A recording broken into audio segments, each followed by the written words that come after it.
Carl here from Games, Brains and Head-Banging Life, gbhblofficial.com for short. And it's the Nasties as we're taking a look at the Werewolf and the Yeti, aka the Curse of the Beast, aka La Maldición de la Bestia, aka Night of the Howling Beast, aka the Hall of the Mountain King. Find this movie, you'll find it under many different titles.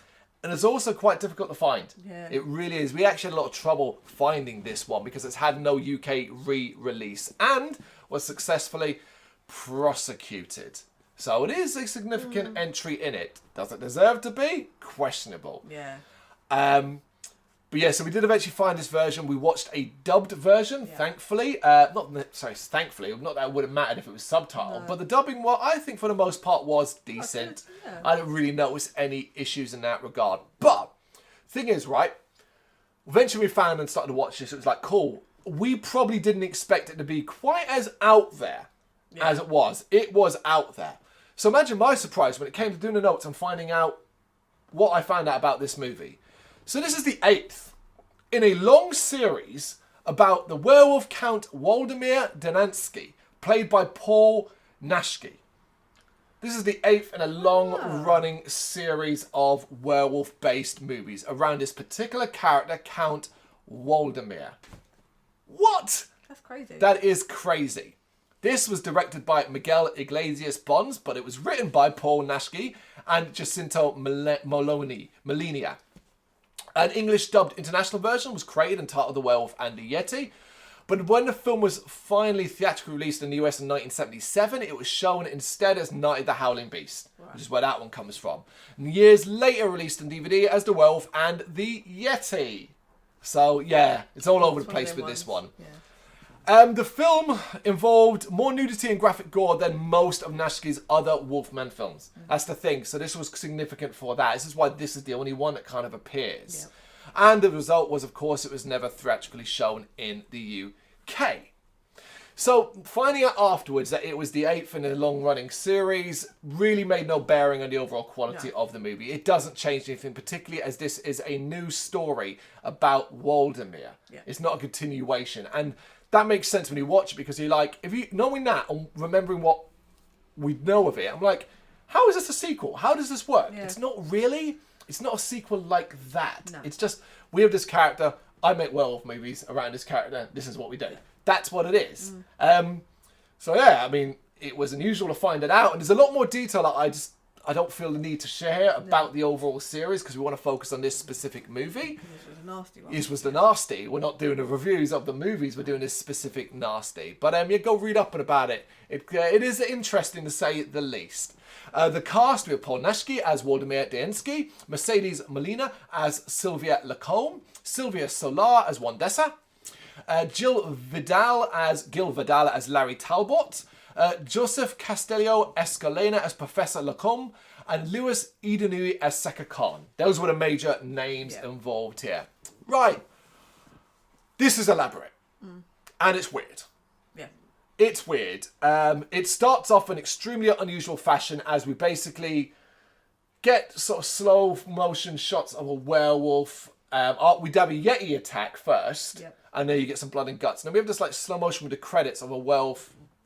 Yeah, I thought you like silly. That. You thought it looked really silly. I didn't mind the werewolf makeup. It's humanoid looking.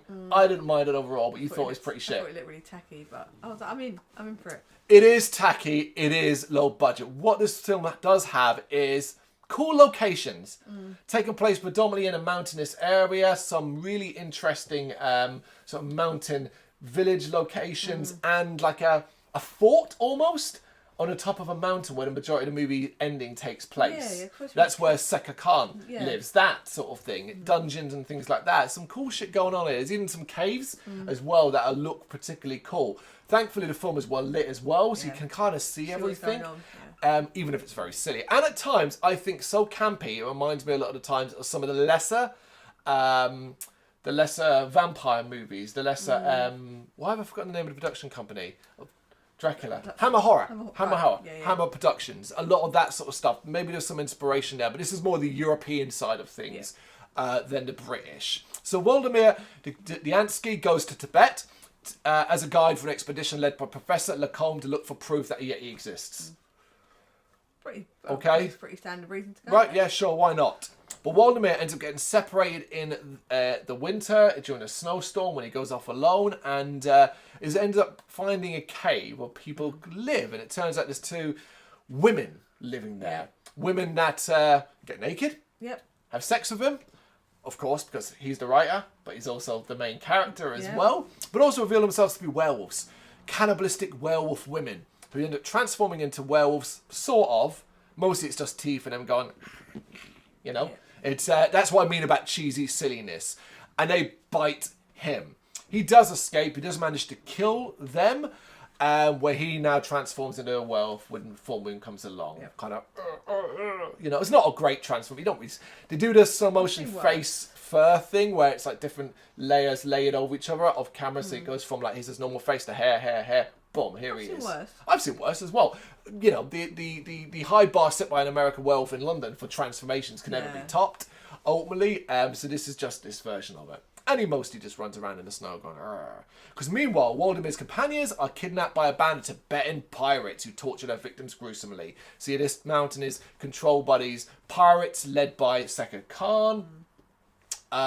Very lengthy shootout where people die. There is some gore here as well. Later we'll see a body sort of strung up on a pole. That's quite violent and gory as well. But this is sort of the side story aspect about Sekar Khan, who appears to be looking for a cure for some disease, which creates, I don't know how to describe it, holes on his back. It's a little gross. No, it is a little gross to look at. The effect's quite nasty. He has like a soothsayer / witch kind of woman with her, which I believe is Wandessa, who's basically skinning people and putting their skin over him to try and cure him, convinced that he will be cured because he seems to be in a lot of pain. Again, there's a scene of that where she kind of layers this like, well, just cloth, obviously. But it looked alright. The idea behind it is quite gross. But while this is happening, you have Waldemar kind of killing pirates he comes across in the snow. He ends up stopping at like a little farmhouse where he turns back to human and speaks and talks and learns about Sekar Khan and where his friends might have been taken to, which of course is where he will eventually end up and, you know, turn into a werewolf there and get right into it. Fighting, killing Wandessa, rescuing Sylvia, and getting into a bit of a battle, a proper fight as a human as well with Sekar Khan, which is interesting. It's a bit long. It's a bit long and it's a bit all over the place, but the sort of choreography is fun, and there's some interesting sort of weapons lying around that they utilise. You don't think? I enjoyed it. I say I enjoyed the silliness. It knew what it was, so I appreciated that. At this end point, we were surprised by. I think we were both surprised by kind of how much we were enjoying it. Right, I didn't think it was a good movie. I didn't think it was a good movie, a well-made movie, or even a well-told story. It's so fucking silly. But it's so cheesy and silly that it becomes enjoyable. You're kind of like, well, what are they going to do next? And you're like, this has got a lot more imagination than I expected. Now, knowing that it's the 8th in a long-running series kind of makes a bit more sense in that regard. You're trying different things, particularly the Yeti aspect, which, bear in mind as well, this is the first of this long-running franchise to include a Yeti. So that was odd in itself. And at this point, you might even be wondering, why is there a Yeti? Okay, admittedly, or where is the Yeti? There's only one title that calls it the Werewolf and the Yeti. The Curse of the Beast, Night of the Howling Beast, Horn of the Mountain King. None of this doesn't put it front and centre. Yeah, the Werewolf and the Yeti, the title that we watched it under, is the one that puts it front and centre. And you're like, why, particularly at the end? Well, because at the end, that's what will come down to it. Is Waldemar and the Yeti will face off after. And what's so dumb about this is you already had this big face-off between Waldemar and Sekar Khan, or as human on human, so to speak. But now you've got the actual werewolf versus the Yeti. You're like, here's a second battle in the snow, and the Yeti just looks a bit shit. And you can't, at this point, you're kind of out. I don't know about you, but I was kind of done. We'd had the big Sekar Khan. He'd rescued the girl. He'd killed Wandessa. Most of the pirates were now dead, or at least fleeing the building. We're done. Just end. But he does end up killing the Yeti, but is severely wounded in the process. He seems to die. Now, what the movie did a really terrible job was telling us that Sylvia and Waldemir were in a relationship. There's some stuff early in the movie where she's worried about him and stuff like that, but I never really got the impression they were in a relationship. Because now she's so upset and that he's about to die. And bear in mind that when he'd stopped at the village earlier on, that's when he discovered that there might be a cure for his lycanthropy. Yep. And it involves a small Tibetan blue flower that you mix with some blood and then give it to him, and that will cure him of it. Yeah. And thankfully, that's what she finds. Yeah. Just over there. Just there it is. There it is. And is able to cure him of his werewolf form. Not sure how that cures his wounds. No. Because that's where you're like, okay, right, so he's not a werewolf anymore, but he's still pretty wounded. Yeah, but the wounds, do you know what I mean? Like the wounds all disappear as well. And then he's just fine. As they kind of go off into the sunset together. And you're like, oh, that was a bit of a shit ending. Yeah. It is a crap ending. It's all a bit like, oh, okay. And I said, knowing that this is a passion project for one particular man, Paul Nasty, over and over again, you kind of like, well, of course you're the all-conquering hero who gets the girl and walks off with her and stuff like that. It's all a bit odd. But it is an unusual film, and if you can find a version of it, I do urge you to check it out, just because it's that weird, cheesy Euro trash fun. But it knows what it is, I think it does as well. I think it does to a degree. I think similar to some Hammer horror movies, sometimes you can clearly tell it's taking itself seriously. Yeah. It doesn't expect you to laugh at the silliness. It expects you to take this seriously and see this as a deep, brilliant love story about this man who's cursed and stuff like that. Which makes sense, because at the beginning, the whole premise of getting them where you need to get them is quite drawn out. Yep. Oh, you shouldn't go up there. Oh, these guys are doing a blessing dance. Don't go up there. Yeah, of course, the long blessing dance. That seems quite serious, and obviously they've used real cultures. Yep. Not appropriate. They've used real cultures to show, they don't believe in they don't want you to go up there. It's all cursed and stuff.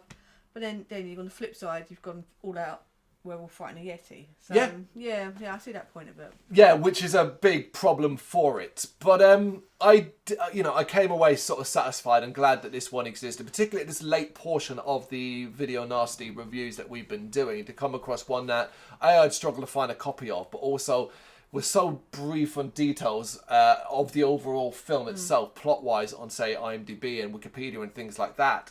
You're like, okay, is this going to be one of those ones? But it is also one of those that I think is easily to see why it's a nasty. It is very bloody at times. There are some gory scenes. There's some gory ideas. The effects are strong. I think it totally fits. You can sort of see why and where it was. Why does it not have a UK re-release, though? That's a bit of a puzzle more than anything else. Maybe it's because on its own it would be odd, and if you wanted to do it, if you were distributed, you'd kind of maybe want to do them all. Yeah. And maybe like a thing like that. I can't imagine that what it has now would cause any issues with the rating system, the BBFC, these days, because by today's standards, there's nothing. And they're way worse than the Nasties overall that are now available uncut. It is interesting that it was prosecuted. Not entirely sure why. Why this one felt like it should be prosecuted more than any other. No, which is weird. Which is weird. But then that's the BBFC for you. That's the Video Nasty moral panic for you. It is the Werewolf and Yeti, The Curse of the Beast, Night of the Howling Beast, Hall of the Mountain King, or La Maledición de la Bestia. Which version have you seen? Did you like it? You know what to do. Let us know in the comments. Thank you very much for watching. If you liked what you saw, please help us out by giving us a thumbs up and hitting that subscribe button. If you really liked what you saw, consider donating to keep the website and channel running by buying us a coffee via our coffee page or picking up some merch from our Big Cartel store. You can check us out on gbhbl.com, as well as via our social media, Facebook, Instagram and Twitter, as well as listen to our interviews via SoundCloud, Apple Music and Spotify. Just search for GBHBL. Games, horror and heavy metal. What else is life for?